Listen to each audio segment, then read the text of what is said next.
रूहा बाबा एक मनोवैज्ञानिक है जो अपनी पत्नी श्रेया के साथ एक छोटे से शहर में रहता है। वह एक पुराने हवेली में अपनी क्लिनिक चलाता है जहां वह मानसिक रोगियों का इलाज करता है। एक दिन रूहा बाबा को एक नया मरीज मिलता है जिसका नाम रोहन है। रोहन को मंजुलिका नामक एक भूत की समस्या है जो उसके दिमाग में रहती है। रूहा बाबा रोहन का इलाज शुरू करता है, लेकिन जल्द ही वह समझता है कि मंजुलिका कोई साधारण भूत नहीं है। वह एक मानसिक अवस्था है जो रोहन के दिमाग में रहती है। रूहा बाबा को पता चलता है कि मंजुलिका एक पुरानी कहानी है जो उस हवेली में घटित हुई थी। मंजुलिका एक लड़की थी जो उस हवेली में रहती थी। वह एक मानसिक रोग से पीड़ित थी और उसके परिवार ने उसे वहां छोड़ दिया था। मंजुलिका की आत्मा ने रोहन के दिमाग में घर कर लिया था और वह उसे पागल बना रही थी। रूहा बाबा को पता चलता है कि मंजुलिका को शांत करने के लिए उसे रोहन के दिमाग से निकालना होगा। रूहा बाबा एक योजना बनाता है और वह मंजुलिका को रोहन के दिमाग से निकालने की कोशिश करता है, लेकिन मंजुलिका बहुत शक्तिशाली है और वह रूहा बाबा को भी पागल बनाने की कोशिश करती है। आखिरकार रूहा बाबा मंजुलिका को रोहन के दिमाग से निकालने में सफल होता है, लेकिन मंजुलिका की आत्मा अभी भी हवेली में रहती है।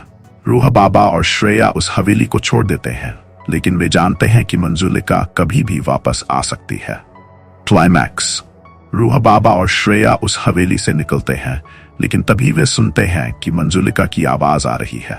वह कहती है, मैं तुम्हें कभी नहीं छोड़ूंगी, तुम मुझे फिर से पागल बनाओगे। रूहा बाबा और श्रेया भागते हैं, लेकिन मंजुलिका की आत्मा उन्हें पकड़ लेती है। रूहा बाबा को पता चलता है कि मंजुलिका को पूरी तरह से नष्ट करने के लिए उसे अपने दिमाग में जाना होगा। रूहा बाबा मंजुलिका के दिमाग में जाता है और वह उसे समझाता है कि वह एक मानसिक रोग है जिसे इलाज किया जा सकता है। मंजुलिका की आत्मा शांत होती है और वह रूहा बाबा को कहती है, धन्यवाद रूहा बाबा, तुमने मुझे आजाद किया। मंजुलिका की आत्मा गायब होती है और रूहा बाबा और श्रेया उस हवेली से निकलते हैं। श्रेया और रूहा बाबा दोनों मंजुलिका के दिमाग में फंस गए हैं। वे एक दूसरे को देख सकते हैं, लेकिन वे एक दूसरे से नहीं कर सकते। मंजुलिका की आत्मा उन्हें एक डरावने कमरे में ले जाती है, जहां वे देखते हैं कि मंजुलिका की आत्मा ने कई लोगों को मार डाला है।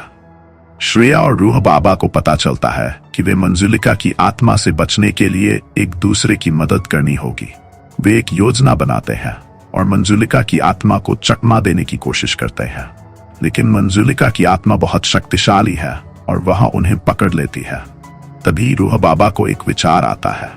वह मंजुलिका की आत्मा से बात करने की कोशिश करता है और वह उसे समझाता है कि वह एक मानसिक रोग है जिसे इलाज किया जा सकता है। मंजुलिका की आत्मा रूहा बाबा की बात सुनती है और वह शांत होती है। वह श्रेया और रूहा बाबा को छोड़ देती है और वे हवेली से निकल जाते हैं। लेकिन जब वे बाहर निकलते हैं तो वे देखते हैं कि हवेली के बाहर एक बड़ा बदलाव हुआ है। हवेली के दरवाजे पर एक नया नाम लिखा है, मंजुलिका अस्पताल। श्रेया और रूहा बाबा को पता चलता है कि मंजुलिका की आत्मा ने उन्हें एक संदेश दिया है। वह उन्हें बता रही है कि वह अभी भी जीवित है और वह उन्हें फिर से पकड़ेगी। कहानी समाप्त नहीं हुई है, यह तो बस शुरुआत है। श्रेया और रूहा बाबा उस अस्पताल में जाते हैं जहां वे मंजुलिका की आत्मा के बारे में जानने की कोशिश करते हैं। वे अस्पताल के डायरेक्टर से मिलते हैं जो उन्हें बताता है कि मंजुलिका अस्पताल में एक नया इलाज है जो मानसिक रोगियों के लिए है। लेकिन जब वे अस्पताल के अंदर जाते हैं तो वे देखते हैं कि वहां कुछ अजीब हो रहा है। मरीज अजीब व्यवहार कर रहे हैं और डॉक्टर्स उन्हें अजीब दवाएं दे रहे हैं। श्रेया और रूहा बाबा को पता चलता है कि मंजुलिका की आत्मा ने अस्पताल पर कब्जा कर लिया है और वहां मरीजों को पागल बना रही है। वे मंजुलिका की आत्मा को रोकने की कोशिश करते हैं, लेकिन वह बहुत शक्तिशाली है। वह उन्हें पकड़ लेती है और वे फिर से मंजुलिका के दिमाग में फंस जाते हैं। इस बार मंजुलिका की आत्मा उन्हें एक अजीब खेल खेलने के लिए मजबूर करती है। वे एक दूसरे के खिलाफ लड़ने के लिए मजबूर होते हैं और जो जीतेगा वह मंजुलिका की आत्मा से मुक्त हो जाएगा। लेकिन जब वे लड़ने लगते हैं तो वे देखते हैं कि मंजुलिका की आत्मा ने उन्हें धोखा दिया है। वह उन्हें एक दूसरे के खिलाफ लड़ने के लिए मजबूर कर रही है ताकि वह उन्हें पूरी तरह से नष्ट कर सके। अब श्रेया और रूहा बाबा को एक दूसरे के खिलाफ लड़ने से बचना होगा और मंजुलिका की आत्मा को रोकना होगा। जैसे ही श्रेया और रूह बाबा एक दूसरे के खिलाफ लड़ने लगते हैं, तभी अस्पताल के दरवाजे पर एक नया आदमी आता है। वह डॉ आदित्य श्रीवास्तव है, जो एक प्रसिद्ध मनोवैज्ञानिक है। डॉक्टर आदित्य श्रीवास्तव मंजुलिका की आत्मा के बारे में जानता है और वह उसे रोकने के लिए आया है।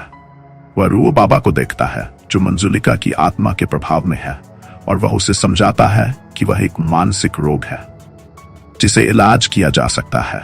रूह बाबा को पता चलता है कि डॉक्टर आदित्य श्रीवास्तव सही है और वह मंजुलिका की आत्मा से मुक्त होने की कोशिश करता है। लेकिन मंजुलिका की आत्मा बहुत शक्तिशाली है और वह रूह बाबा को फिर से पकड़ लेती है। डॉक्टर आदित्य श्रीवास्तव मंजुलिका की आत्मा के खिलाफ लड़ने का फैसला करता है और वह रूह बाबा की मदद करता है। वे दोनों मिलकर मंजुलिका की आत्मा को रोकने की कोशिश करते हैं, लेकिन जब वे लड़ते हैं तो मंजुलिका की आत्मा बहुत शक्तिशाली हो जाती है और वह डॉक्टर आदित्य श्रीवास्तव को पकड़ लेती है। रूह बाबा को पता चलता है कि वह अपने दोस्त को बचाने के लिए कुछ करना होगा। रूह बाबा मंजुलिका की आत्मा के खिलाफ एक आखिरी हमला करता है और वह उसे हरा देता है। मंजुलिका की आत्मा नष्ट हो जाती है और रूह बाबा और डॉक्टर आदित्य श्रीवास्तव मुक्त हो जाते हैं। लेकिन जब वे अस्पताल से निकलते हैं तो वे देखते हैं कि मंजुलिका की आत्मा ने एक आखिरी संदेश छोड़ा है। वह कहती है, मैं फिर से वापस आऊंगी और मैं तुम्हें कभी नहीं छोड़ूंगी। रूह बाबा और डॉक्टर आदित्य श्रीवास्तव जानते हैं कि मंजुलिका की आत्मा कभी भी वापस आ सकती है और वे तैयार रहते हैं उसे रोकने के लिए। जैसे ही अवनी अपने जीवन को फिर से संवारती है, रूह बाबा और डॉक्टर आदित्य श्रीवास्तव उसे छोड़ देते हैं। लेकिन जब वे जाने लगते हैं तो अवनी के चेहरे पर एक अजीब मुस्कान आती है। वह कहती है, मैंने मंजुलिका को मार दिया है, लेकिन क्या तुम जानते हो कि मेरी बहन है? अवनी की आवाज धीरे धीरे गायब होती है और रूह बाबा और डॉक्टर आदित्य श्रीवास्तव को एक अजीब एहसास होता है। तभी दरवाजे पर एक नया आदमी आता है, जो अवनी की बहन अंजुलिका है। उसकी आंखों में एक अजीब चमक है और वह कहती है, मेरी बहन ने मुझे बुलाया है। रूह बाबा और डॉक्टर आदित्य श्रीवास्तव को पता चलता है कि अंजुलिका भी बाइपोलर डिसऑर्डर से पीड़ित है और वह अपनी बहन की तरह ही मंजुलिका की आत्मा को अपने दिमाग में बना लेती है। कहानी समाप्त नहीं हुई है, ये तो बस शुरुआत है। अंजुलिका क्या करेगी? क्या रूह बाबा और डॉक्टर आदित्य श्रीवास्तव उसे रोक पाएंगे?